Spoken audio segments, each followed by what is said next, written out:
uydurdu zaten. Hadi bakayım, çekilin bakayım buradan. Hadi ula çekilin gidin buradan ula. İnsaf be insaf. Alt tarafı 2 milyon lira. Borç istiyoruz. 1 milyoncuk veya sen de olur. İsteyin, Türk parası yetmez. Dolar isteyin, mark isteyin. Fadime, çocuğum hasta. 5 milyon ameliyat parası ver ben gideyim. Ula kimsiniz siz? Ha bu mahallenin insanı değilsiniz.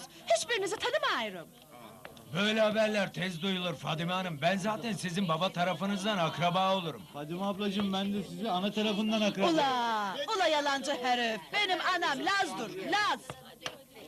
Ula siz ne laftan anlamazsınız? Dağılın diyorum size. Yani 2 milyon borç versen ölür müsün? Kiramı ödeyemedim Fadime, çoluk çocuğum perişan. Dağılın ula çekilin. Daha çok yalvarın, daha çok. Siz yalvardıkça zenginin hoşuna gider.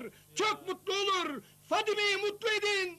Ağlaşın, yalvarın, yerlere yatın, sürünün.